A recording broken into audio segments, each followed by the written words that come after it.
ప్రభు అయిన క్రీస్తు యేసు నామములో చేరొచ్చిన మీ అందరికీ హృదయపూర్వకమైనటువంటి వందనాలు తెలియజేస్తున్నాం అండి. ముందుగా మీ అందరికీ స్వాతంత్ర దినోత్సవ శుభాకాంక్షలు. ఈ కారణం చేత మనం ఈ రోజున పరిశుద్ధ గ్రంథంలో ఉన్నటువంటి ఒక మాటను మనం నేర్చుకుందాం. అదేమిటంటే పరిశుద్ధుడైనటువంటి క్రీస్తు ప్రభు మనలను స్వతంత్రులుగా చేసినటువంటి మాటను ఆలోచన చేద్దాం. గలతీయులకు రాసిన పత్రిక 5వ అధ్యాయము మొదటి వాక్య భాగమును మనం ఒకసారి చదువుదామండి. గలతీయులకు రాసిన పత్రిక 5వ అధ్యాయము మొదటి వాక్య భాగమును ఆలోచన చేద్దాం. ఈ స్వాతంత్రం అనుగ్రహించి క్రీస్తు మనలను స్వతంత్రులుగా చేసి ఉన్నాడు. కాబట్టి మీరు స్థిరముగా నిలిచి మరలా దాస్యమును కాడి క్రింద చిక్కుకొనకుడి. కాబట్టి యేసుక్రీస్తు ప్రభు మనలను స్వతంత్రులుగా చేసినటువంటి మాటను పరిశుద్ధ గ్రంథం ద్వారా ఆయన మనకు తెలియజేస్తున్నారు. లోకములో మనం ఆలోచన చేసినట్లయితే స్వతంత్రమైనటువంటి మాటకు మనము ఆలోచన చేస్తే విడుదల లేదంటే స్వేచ్ఛ అనేటువంటి భావన కలిగిస్తుందండి. అంటే ఒక మనిషి బందికాణంలో ఉంటే అతను విడుదల చేసినట్లయితే అతను స్వేచ్ఛాపూర్వకంగా అంటే ఇష్టానుసారముగా నడుచుకునేటువంటి తిరిగేటువంటి అవకాశం ఉంటుంది. కనుక దానినే స్వాతంత్రము అనేటువంటి మాటకు అర్థం తెలియజేస్తుందండి. ఈ రోజున మనం ఆలోచన చేస్తే క్రీస్తు ప్రభు మనలను స్వతంత్రులుగా చేసినటువంటి మాటను ఆయన ఎందుకు తెలియజేస్తున్నారంటే మనుషులనేటువంటి వారు పాపం అనేటువంటి దాస్యము కింద ఉన్నట్లుగా పరిశుద్ధ గ్రంథం మనకు తెలియజేస్తుంది. ఈ పాపం అనేటువంటి దాస్యము క్రింద ఉన్నటువంటి ప్రతి ఒక్కరిని కూడా క్రీస్తు ప్రభు విడుదల చేసి వారిని స్వేచ్ఛాపరులుగా జీవించేటువంటి అవకాశం ఇచ్చినట్లుగా పరిశుద్ధ గ్రంథం మనకు తెలియజేస్తుంది. ఆ మాటలనే కొన్ని మనము ఉదాహరణ చేద్దామండి. నిజానికి ఆలోచన చేస్తున్నట్లయితే చాలామంది స్వాతంత్రం వచ్చిందని చాలా ఆనందిస్తూ ఉంటారండి. నిజమే, స్వాతంత్రం వచ్చిందని మనకందరికి కూడా సంతోషమే, చాలా ఆనందమే. కానీ దీనిలో ఒక 3 మాటలు మనం ముందుగా గమనిద్దామండి. ఒకటి, మనం ఆలోచన చేస్తున్నట్లయితే స్వాతంత్రం అనేటువంటిది మనకి వచ్చింది, కానీ మనిషికి మనిషికి మధ్య ఉండేటువంటి స్వాతంత్రం అయితే కనుక రాలేదండి. ఎలాగునా అని మనం ఆలోచన చేసినట్లయితే చిన్న ఉదాహరణ మనం ఆలోచన చేద్దామండి. దోచుకునేటువంటి వారి లోకంలో చాలామంది ఉన్నారండి. ఈ దోచుకునేటువంటి వారందరూ కూడా వారిని చూసేటప్పటికి సంపాదించుకున్నటువంటి ప్రతి ఒక్కరూ కూడా భయపడుతూ ఉంటారు. ఆఖరికి కష్టపడి నానా ఆయాసలు పడి కష్టపడి సంపాదించినటువంటి వారు కూడా ఈ దోచుకునేటువంటి వారంటే భయపడుతూ ఉంటారండి. అంటే లోకంలో కష్టపడి సంపాదించుకున్నటువంటి దానిని కూడా దాచుకునేటువంటి స్వాతంత్రము లేదంటే స్వేచ్ఛ మనుషుడికి లేదు. ఎందుకని ఆలోచన చేస్తే దొంగిలించేటువంటి వారు ఉన్నారు కనుక. రెండోది, మనం ఆలోచన చేస్తున్నట్లయితే ప్రాణభయమైనటువంటిది ఉందండి మనుషుల్లో. ఒకరు మరొకరిని చంపుతారనేటువంటి భయము చేత ఈ దాక్కునేటువంటి లేదంటే పొడిచేటువంటి వారిని చంపేటువంటి వారిని చూసి భయపడుతున్నటువంటి వారు అనేక మంది ఉన్నారండి. అంటే దీన్ని బట్టి మనం ఆలోచన చేస్తే నిజముగా అంటే సంతోషంగా బ్రతికేటువంటి స్వేచ్ఛ కూడా చాలామందికి లేదండి. ఎందుకంటే లోకంలో అనేక మంది నరహంతకులు ఉన్నారు కనుక. కాబట్టి మూడోదిగా మనం ఆలోచన చేస్తున్నట్లయితే మానభయము. అనగా ఒక స్త్రీ పురుషుని చూసేటప్పటికి చాలా భయపడుతూ ఉంటుందండి. ఎందుకు భయపడుతుందంటే ఈ పురుషుడు తనను ఏమైనా చేస్తాడేమో, ఏదైనా హాని చేస్తాడేమో అనేటువంటి ఆలోచనతో ఆ స్త్రీ భయపడుతూ ఉంటుందండి. అంటే ఈ స్త్రీ పురుషులుగా లేదంటే లోకంలో స్వేచ్ఛగా తిరగడానికి అంటే తిరిగేటువంటి స్వేచ్ఛను స్వాతంత్రాన్ని పోగొట్టుకునిచున్నది. మరి ఆలోచన చేయండి, మనిషి కష్టపడి సంపాదించినటువంటి దానికి దాచుకోవడానికి స్వేచ్ఛ లేదు, అలాగే హాయిగా జీవించేటువంటి బ్రతుకుకు కూడా బ్రతకడానికి కూడా స్వేచ్ఛ లేదు. మూడోది, మనం ఆలోచన చేసినట్లయితే స్త్రీ ఎంతో హాయిగా లేదంటే సంతోషముతో తిరిగేటువంటి అవకాశము కూడా లోకంలో లేదండి. మరి ఆలోచన చేయండి, ఇంకెక్కడ ఉందండి స్వాతంత్రం, ఇంకెక్కడ ఉందండి స్వేచ్ఛ, ఇంకెక్కడ ఉందండి విడుదల? కాబట్టి మనం గ్రంథాన్ని సరిగ్గా పరిశీలన చేసినట్లయితే ఈ 3 పనులు కూడా అనగా దేవునికి ఇష్టకరము కానటువంటి మాటలు అన్నమాట అండి, ఇవి పనులు గనుక. వీటిని మనము చేసేటువంటి వారముగా ఉంటే గనుక బైబిల్ గ్రంథం ఏం తెలియజేస్తుందంటే వీరు పాపులు అని చెప్పబడుతుంది. చూడండి, పరిశుద్ధ గ్రంథంలో మనము నిర్గమకాండము 20 అధ్యాయము 13 నుంచి 18 వాక్య భాగాల వరకు మనం ఆలోచన చేస్తే కొన్ని ఆజ్ఞలను దేవుడిస్తున్నారండి. ఈ దోచుకునేటువంటి వారైనా, చంపేటువంటి వారైనా, లేదంటే స్త్రీకి హాని చేసేటువంటి వారైనా ఎందుకు ఇవన్నీ చేస్తున్నారు లోకంలో? స్వేచ్ఛ లేకుండా మనుషులకు ఎందుకు చేస్తున్నారు వీళ్ళని ఆలోచన చేస్తే దేవుని ఎడల భయము లేకపోవడమే కారణం అండి. ఆ భయం ఉన్నటువంటి వారు ఈ పనులేవి కూడా చేయరు. ఎందుకంటే ఒకవేళ వీటిని చేస్తే దేవుడు శిక్షిస్తారేమో అనేటువంటి భయాందోళనలతో ఉంటారండి వారు. అందుకని ఇటువంటి పనులు వారు చేసేటువంటి అవకాశము లేదు. కనుక ఇక్కడ దేవుడు మనకి ఆజ్ఞాపిస్తున్నాడండి. నిర్గమకాండము 20 అధ్యాయము 13 నుంచి 18 వరకు మనం ఆలోచన చేస్తే ఇందాక చూస్తున్నటువంటి 3 మాటలు కూడా ఈ పరిశుద్ధ గ్రంథంలో మనకు కనిపిస్తుంది. దాంట్లో నిర్గమకాండం 20 అధ్యాయము 15వ వాక్య భాగం మనం ఆలోచన చేస్తే దొంగిలకూడదు అని ఉందండి. అంటే దేవుని యొక్క ఆజ్ఞలను కానీ, లేదంటే పరిశుద్ధ గ్రంథాన్ని కానీ తెలుసుకునేటువంటి వారిగా లోకంలో ఉన్నటువంటి మనుషులు ప్రవర్తిస్తూ ఉంటే, లేదంటే వారు మసలుకుంటూ ఉంటే దొంగతనము చేయకూడదనేటువంటిది, లేదంటే దోచుకునేటువంటిది ఉండకూడదనేటువంటి ఆలోచన వారు కలుగుతుంటారు. ఎందుకంటే ఇది దేవుడు చెప్పినటువంటి మాట కనుక దోచుకునేటువంటి వారి లోకంలో ఉండరు. అలా దోచుకునేటువంటి వారు లేకపోతే దాచుకునేటువంటి వారికి స్వాతంత్రం వచ్చినట్టేనండి. రెండో మాట మనం ఆలోచన చేసినట్లయితే చూడండి, నిర్గమకాండం 20 అధ్యాయము 15వ వాక్య భాగం మనం ఆలోచన చేస్తే నరహత్య చేయకూడదనేటువంటి మాటను దేవుడు ఆజ్ఞాపిస్తున్నాడండి. ఒక మనిషి మరొక మనిషిని చంపుతున్నాడంటే దానికి వేరే వేరే కారణాలు చాలా ఉంటాయండి. కానీ ఇక్కడ దేవుడు చెప్పేటువంటి ఆజ్ఞ ఏంటంటే మీరు మరొకరిని చంపకూడదు, నరహత్య చేయకూడదు అనేటువంటి మాటను ఆయన మనకు తెలియజేస్తున్నాడు. మరి దేవుడు చెప్పినటువంటి మాటను వినేటువంటి వారుగా ఉంటే ఎవరు కూడా నరహత్య చేయరనమాట అండి. మరి నరహత్య చెయ్యకపోతే అంటే చంపేటువంటి మనుషులు లేకపోతే మిగిలినటువంటి మనుషులు బ్రతకడానికి స్వాతంత్రం వచ్చినట్టేనండి. మూడో మాట మనం ఆలోచన చేసినట్లయితే ఇక్కడ స్త్రీని కూర్చున్నటువంటి మాటలు మీకు తెలియజేస్తానండి. నిర్గమకాండము 20వ అధ్యాయము 14వ వాక్య భాగం మనం ఆలోచన చేస్తే వ్యభిచారము చేయకూడదని ఉందండి. అంటే ఇక్కడ వ్యభిచారము చేస్తే దేవుడు చెప్పినటువంటి మాటను వారు అతిక్రమించినటువంటి వారే ఉంటారు. మరి దేవుని మాటను ఒకవేళ వారు ఆలోచన చేసినట్లయితే వ్యభిచారం చేయలేనటువంటి, లేదంటే స్త్రీకి ఏదైనా అగాత్యము, లేదంటే ఆమె పట్ల ఏదైనా నేరము చేయలేనటువంటి ఆలోచన మనుషులకు కలగదండి. మరి అలా కలగకపోతే ఆ స్త్రీ తిరగడానికి స్వాతంత్రం వచ్చినట్టే. మరి దేవుని భయము లేకపోవడం వల్లే ఒక మనిషి దాచుకోవడానికి స్వాతంత్రం పోగొట్టుకుంటున్నాడు, ఒక మనిషి బ్రతకడానికి స్వాతంత్రం ఉండట్లేదు, ఒక స్త్రీ తిరగడానికి కూడా స్వాతంత్రం కోల్పోతుందండి. మరి ఇలాగనున్నప్పుడు కూడా దేశం యొక్క పరిస్థితి ఎలా ఉందంటే మాకు స్వాతంత్రం వచ్చింది అని చెప్పి పండగలు చేసుకునేటువంటి వారుగా కనిపిస్తున్నారు, కానీ పరిశుద్ధ గ్రంథాన్ని పరిశీలన చేసేటువంటి వారు చాలామంది తక్కువగా ఉన్నారండి. ఇప్పుడు చెప్పినటువంటి 3 మాటలు ఒకవేళ పక్కన పెట్టి దేవునికి వ్యతిరేకంగా వీరు నడుస్తూ ఉంటే వీరిని దేవుడు ఏమంటున్నాడంటే పాపులు అని పిలుస్తున్నాడండి. ఎందుకంటే యోహాను రాస్తున్నటువంటి మొదటి పత్రిక 3వ అధ్యాయము 4వ వాక్య భాగం ఆలోచన చేస్తే పాపము చేయు ప్రతివాడును ఆజ్ఞను అతిక్రమించును, ఆజ్ఞ అతిక్రమమే పాపము అని తెలియజేస్తున్నారండి.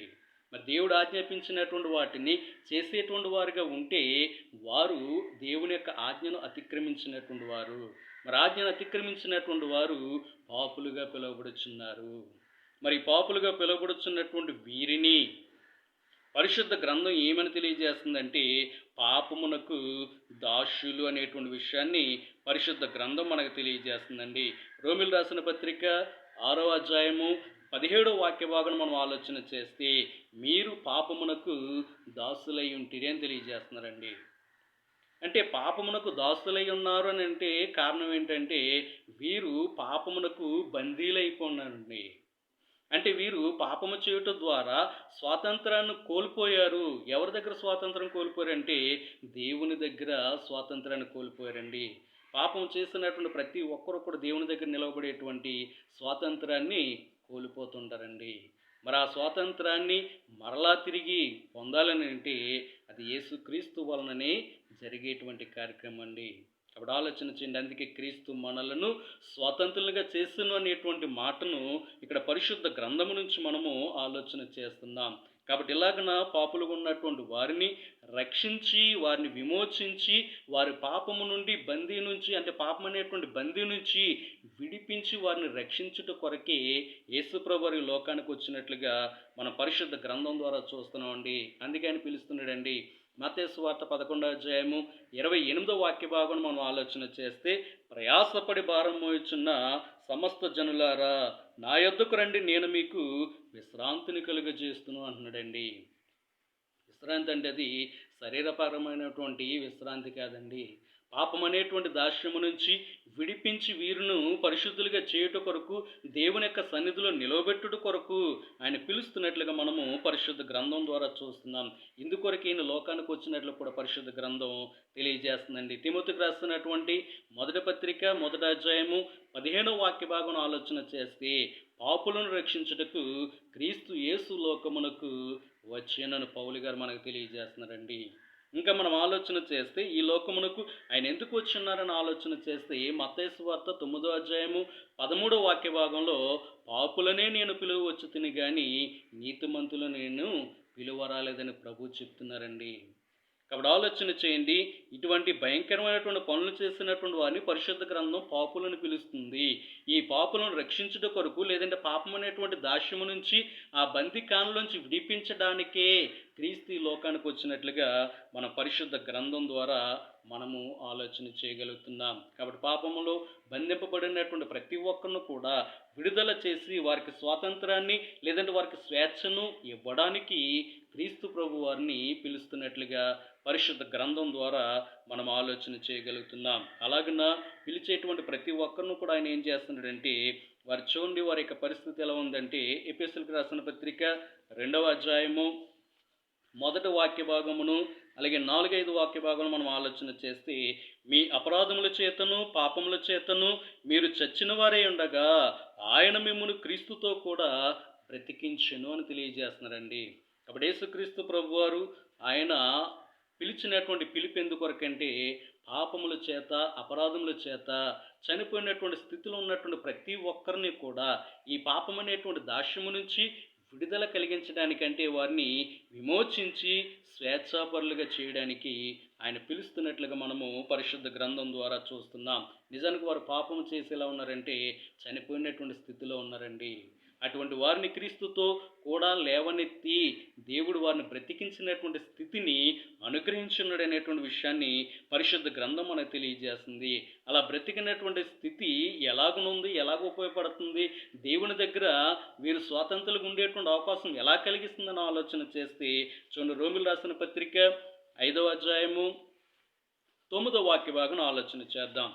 రోమిలు రాసిన పత్రిక 5వ అధ్యాయము 9వ వాక్య భాగం ఆలోచన చేస్తే, కాబట్టి ఆయన రక్తము వలన ఇప్పుడు నీతిమంతులుగా తీర్చబడి మరింత నిశ్చయముగా ఆయన ద్వారా ఉగ్రత నుండి రక్షింపబడుదుము. కాబట్టి క్రీస్తు యేసు చిందించినటువంటి రక్తము ద్వారా ప్రతి మనుషుడు, అంటే పాపం చేసినటువంటి ప్రతి మనుషుడు కూడా ఆ రక్తములో కడగబడి నీతిమంతుడిగా చేయబడుతున్నాడండి. తద్వారా ఈ లోకములో చేయబడినటువంటి పాపముల ద్వారా వారు కడిగి వేసుకుని దేవుని యొక్క ఉగ్రత నుంచి తప్పించబడుతున్నారు. అనగా దేవుని దగ్గర తిరిగేటువంటి స్వేచ్ఛను, స్వాతంత్రాన్ని పొందుకోగలుగుతున్నారండి. కాబట్టి ఈ రోజున మన పరిశుద్ధ గ్రంథం ద్వారా నేర్చుకునిచున్నాం, ఒక దేశము మరొక దేశాన్ని జయించిందంటే అక్కడ ఉన్నటువంటి వారందరూ కూడా బందీ అవుతూ ఉంటారండి. మరి వారిని మళ్ళీ విడుదల చేసినట్లయితే ఈ దేశం ఎంతగానో సంతోషిస్తూ ఉంటుంది. మరి మనము కూడా ఆలోచన చేసినట్లయితే మనది ఈ భూ సంబంధమైనటువంటి దేశము కాదండి. మన దేశము పరలోకమైనటువంటి దేశము. ఆ దేశమునకు మరలా మనం వెళ్ళాలనంటే ఈ భూమి మీద దేవుడు చెప్పినటువంటి రీతిగా దేవునికి అలాగనే క్రీస్తుకు దాసులుగా మనము జీవించినట్లయితే ఆ పరలోకమైనటువంటి దేశములో మనము స్వతంత్రులుగా తిరగగలుగుతామండి. కాబట్టి దాని గురించి కొన్ని మాటలు మనము ఆలోచన చేద్దాం. చూడండి,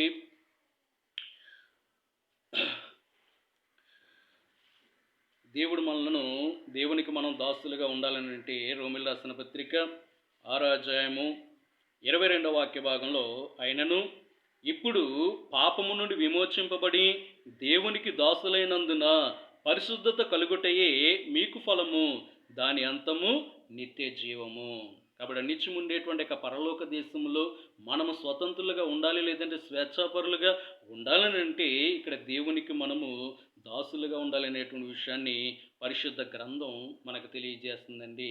కాబట్టి ఇక్కడ మనకు చెప్పబడినటువంటి మాట ఏంటంటే, అయినను ఇప్పుడు పాపము నుండి విమోచింపబడి దేవునికి దాసులైనందున పరిశుద్ధత కలుగుటయే దాని ఫలం అంటున్నాడండి. కాబట్టి భూమి మీద మనం జీవించినంత కాలము కూడా పరిశుద్ధత మనము కలిగి జీవించినట్లయితే దాని యొక్క ఫలం ఏముందంటే నిత్య జీవము. అంటే నిత్యం ఉండేటువంటి పరలోక దేశాన్ని మనము స్వతంత్రించగలమనేటువంటి విషయాన్ని పరిశుద్ధ గ్రంథం మనకు తెలియజేస్తుంది. రెండోదిగా మనము క్రీస్తునకు దాసులుగా ఉండాలనేటువంటి విషయాన్ని పరిశుద్ధ గ్రంథం మనకు తెలియజేస్తుందండి. కొరింథీయులకు రాసినటువంటి మొదటి పత్రిక 7వ అధ్యాయము 22వ వాక్య భాగం ఆలోచన చేస్తే, కొరింథీయులకు రాసినటువంటి మొదటి పత్రిక 7వ అధ్యాయము 22వ వాక్య భాగంలో, ప్రభువునందు పిలువబడిన దాసుడు ప్రభు వలన స్వాతంత్రము పొందినవాడు, ఆ ప్రకారమే స్వతంత్రుడై ఉండి పిలువబడినవాడు క్రీస్తు దాసుడు అని చెప్పబడుతుందండి. కాబట్టి ఇక్కడ మనం ఆలోచన చేస్తున్నట్లయితే క్రీస్తు ప్రభు పిలిచి మనలను స్వతంత్రులుగా చేస్తున్నాడండి. ఆ స్వాతంత్రులుగా చేసి ఆయన మనలను ఆయనకు దాసులుగా చేస్తున్నాడనేటువంటి విషయాన్ని మనకు తెలియజేస్తుందండి. మరొక వచ్చిన భాగం మనం ఆలోచన చేస్తే, మీరు విలువ పెట్టు కొనబడిన వారు గనుక మనుషులకు దాసులు కాకుడు అని చెప్తున్నాడండి. అంటే క్రీస్తు యొక్క రక్తంలో కడగనటువంటి ప్రతి ఒక్కరూ కూడా క్రీస్తునకు దాసులుగా ఉన్నారనేటువంటి విషయాన్ని తెలియజేస్తున్నాడు. మరి క్రీస్తుకు దాసులుగా ఉన్నటువంటి వారు మనుషులకు కానీ, ఈ లోకంలో కానీ, లోకంలో ఉన్నటువంటి ఆశలకు కానీ దాసులుగా ఉండకూడదంటే పాపమునకు దాసులుగా ఉండకూడదనేటువంటి విషయాన్ని పరిశుద్ధ గ్రంథం మనకు తెలియజేస్తుందండి. ఇక్కడ మనం ఆలోచన చేస్తే మునుపు మనము పాపమునకు దాసులుగా ఉన్నటువంటి మాటను నేర్చుకున్నాం. ఇక్కడ మనం ఆలోచన చేస్తే దేవునికిని క్రీస్తుకుని కూడా దాసులుగా ఉండాలనే అర్థం ఏంటంటే ఆయన యొక్క దేవుని యొక్క ఆజ్ఞలకు లోబడి ఉండాలని అర్థం అండి. లేదంటే దేవుని యొక్క ఆజ్ఞలను గైకొనేటువంటి వారముగా ఉండాలని పరిశుద్ధ గ్రంథం మనకు తెలియజేస్తుంది. అలాగున్నటువంటి వారు దేవునికి క్రీస్తుకి కూడా దాసులుగా ఉంటారనేటువంటి విషయాన్ని పరిశుద్ధ గ్రంథం మనకు తెలియజేస్తుంది. ఆ వారిగా ఉన్నటువంటి అలాగన దాసులుగా ఉన్నటువంటి వారిని స్వతంత్రులుగా చేస్తాననేటువంటి విషయాన్ని పరిశుద్ధ గ్రంథం మనకు తెలియజేస్తుందండి. గలతీయులకు రాసిన పత్రిక 5వ అధ్యాయము, గలతీయులకు రాసిన పత్రిక 5వ అధ్యాయము 13వ వాక్య భాగం ఆలోచన చేస్తే, సహోదరులారా మీరు స్వతంత్రులుగా ఉండుటకు పిలువబడితిరి. అయితే ఒక మాట, ఆ స్వాతంత్రమును శరీర క్రియలకు హేతువు చేసుకొనక ప్రేమ కలిగిన వారై ఒకనికొకడు దాసులై ఉండుడి. కాబట్టి ఇక్కడ చక్కటి మాట మనకు తెలియజేస్తుందండి. పరిశుద్ధ గ్రంథంలో మనం నేర్చుకునేటువంటి మాట ఇక్కడ మనలను స్వాతంత్రులుగా ఉండుటకు పిలువబడతారనేటువంటి విషయాన్ని తెలియజేస్తున్నారండి. యేసు ప్రభువును మనల్ని ఎందుకు పిలుచున్నారనంటే స్వాతంత్రులుగా ఉండడానికి. అది ఈ భూమి మీద కాదండి, పరలోకం అనేటువంటి దేశములో దేవుని ఎదుట మనము స్వతంత్రుల కంటే స్వేచ్ఛాపరులుగా ఉండడానికి ఆయన మనల్ని పిలిచినట్లుగా పరిశుద్ధ గ్రంథం మనకు తెలియజేస్తుంది. ఆ స్వేచ్ఛాపరులుగా ఆ స్వాతంత్రమును కలిగి జీవించాలని అంటే శరీర క్రియలను కారణము చేసుకోవద్దని చెప్తున్నాడండి. అంటే శరీర క్రియలకు లోనవ్వకుండగా ఒకరికొకడు సహోదర ప్రేమ కలిగి జీవించాలనేటువంటి విషయాన్ని పరిశుద్ధ గ్రంథం మనకు తెలియజేస్తుందండి. కాబట్టి ఈ లోకంలో మనము జీవించేటువంటి వారముగా ఉన్నప్పుడు ఈ లోకంలో క్రైస్తవులైనటువంటి ప్రతి ఒక్కరికి కూడా పరిశుద్ధ గ్రంథం కొన్ని మాటలు తెలియజేస్తుందండి. అంటే అన్ని విషయాల్లో కూడా స్వాతంత్రం ఉందనేటువంటి విషయాన్ని పరిశుద్ధుడైనటువంటి పౌలు గారు మనకు తెలియజేస్తున్నారు. కానీ అయినప్పటికీ కూడా ఆ స్వాతంత్రం ఏం చేస్తుంటుందంటే క్షేమాభివృద్ధి కలిగజేయట్లేదు అనేటువంటి విషయాన్ని పరిశుద్ధ గ్రంథం మనకు తెలియజేస్తుంది. అందుకనే మనము లోకంలో జీవించినప్పుడు మనకు నోటి మాటను అదుపు చేసుకునేటువంటి వారముగా ఉండాలనేటువంటి విషయాన్ని పరిశుద్ధ గ్రంథం మనకు తెలియజేస్తుంది. కొలసలు రాసిన పత్రిక 4వ అధ్యాయము 6వ వాక్య భాగం మనం ఆలోచన చేస్తే, జాగ్రత్తగా మన యొక్క నోటి మాట ఎదుటివానికి ఉప్పు వేసినట్టుగా రుచిగలదిగాను కృపాసహితంగాను ఉండాలనేటువంటి విషయాన్ని పరిశుద్ధ గ్రంథం మనకు తెలియజేస్తుంది. ఎందుకంటే ఈ లోకంలో మనం జీవించినప్పుడు స్వాతంత్రం ఉంది కదా అని మన ఇష్టానుసారంగా మాట్లాడితే ఆ మాట్లాడేటువంటి ప్రతి వ్యర్థమైనటువంటి మాట కూడా దేవుడు ఒకనొక రోజున తీర్పులు నిలబడతాననేటువంటి విషయాన్ని పరిశుద్ధ గ్రంథం మనకు తెలియజేస్తుందండి. మత్తయి సువార్త 12వ అధ్యాయము 32వ వచనం 32వ వచనమును అలాగే 36 వచనం 37 వచనం మనం ఆలోచన చేస్తే యేసుప్రభువారు సాక్షాత్తు చెప్తున్నారండి. మత్తయి సువార్త 12వ అధ్యాయము 36 వచనమును 37 వచన భాగం ఆలోచన చేస్తే మనం మాట్లాడేటువంటి ప్రతి వ్యర్థమైనటువంటి మాట ద్వారా తీర్పు పొందినటువంటి విషయాన్ని పరిశుద్ధ గ్రంథం మనకు తెలియజేస్తుంది. రెండోదిగా మనం ఆలోచన చేసినట్లయితే దేవుడు కోరుకునేటువంటి ఆరాధన మనం చేయాలి, కానీ మన ఇష్టానుసారంగా లేదంటే మన యొక్క స్వేచ్ఛపూర్వకంగా మనం ఆరాధన చేసినట్లయితే దేవుడు అంగీకరించడండి. యోహాను సువార్త 4వ అధ్యాయము 22 నుంచి 24 వరకు ఆలోచన చేసినట్లయితే దేవుడు ఆత్మతోనూ సత్యముతోనూ ఆరాధన చేయలేనటువంటి విషయాన్ని పరిశుద్ధ గ్రంథం ద్వారా ఆయన మనకు తెలియజేస్తున్నాడు. ఇలాగను కాకుండా కొలస్సీలు రాసిన పత్రిక 2వ అధ్యాయము 20 వచనం నుంచి 22 వరకు మనం ఆలోచన చేస్తే అక్కడ చేసేటువంటి పనులను బట్టి పరిశుద్ధుడైనటువంటి పౌలు గారు ఏమంటున్నాడంటే స్వేచ్ఛారాధన అంటున్నాడండి. ఇందాక మనం ఆలోచన చేసామండి, స్వాతంత్రం అనగా విడుదల లేదంటే స్వేచ్ఛ అని. అంటే దేవుడు మనకు స్వేచ్ఛనిచ్చాడు కదండి. మన ఇష్టానుసారముగా పరిశుద్ధ గ్రంథాన్ని పక్కన పెట్టి మన ఇష్టానుసారంగా దేవుణ్ణి ఆరాధిస్తే అది ఏమవుతుందంటే స్వేచ్ఛారాధన అవుతుందండి. దేవుని గ్రంథమును లేదంటే దేవునిని ఆరాధించాలంటే కొన్ని నియమ నిబంధనలను ఆయన పరిశుద్ధ గ్రంథం ద్వారా తెలియజేస్తాడండి. ఆత్మతోనూ సత్యముతోనూ అనగా దేవుని యొక్క ఆత్మతోనూ దేవుని యొక్క సత్యముతో అంటే దేవుని యొక్క వాక్యముతోనూ ఆయనను మనం ఆరాధించేటువంటి వారముగా ఉండాలి. అదే దేవుడు కోరుకునేటువంటి ఆరాధన అని తెలియజేస్తున్నారు.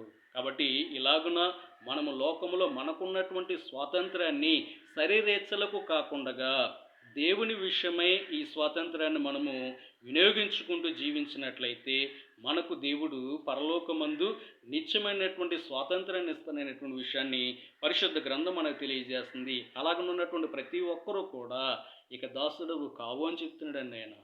నీవు కుమారుడమైనటువంటి విషయాన్ని పరిశుద్ధ గ్రంథం ద్వారా మనతో ఆయన మాట్లాడుతున్నాడు. గలతీయులకు రాసిన పత్రిక 4వ అధ్యాయము 6-7 వాక్య భాగాల ఆలోచన చేద్దాం.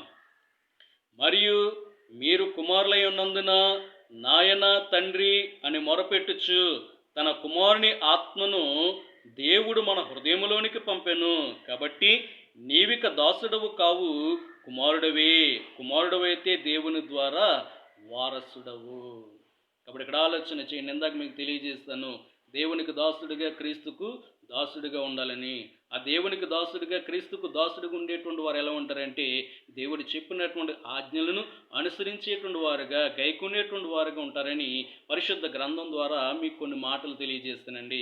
మరి అలాగున్నటువంటి వారు ఇక దాసుడిగా కాదు, ఎందుకంటే కుమారుని యొక్క ఆత్మను పొందుకొని ఉన్నారు కనుక, దేవుని యొక్క కుమారులుగా మనము మలచబడి ఉన్నాము కనుక, ఆయన యొక్క ఆత్మను మనము పొందుకొని ఉన్నాము కనుక ఆయన ఏం చెప్తుందంటే ఇక నీవు దాసుడవు కావు, కుమారుడు అని తెలియజేస్తున్నాడండి. మరి కుమారుడు అయితే ఇక్కడ ఏం చెప్తున్నాడంటే దేవుని ద్వారా వారసుడు అని చెప్తున్నాడండి. దేనికి వారసులండి? పరలోకం అనేటువంటి దేశమునకు వారసులండి.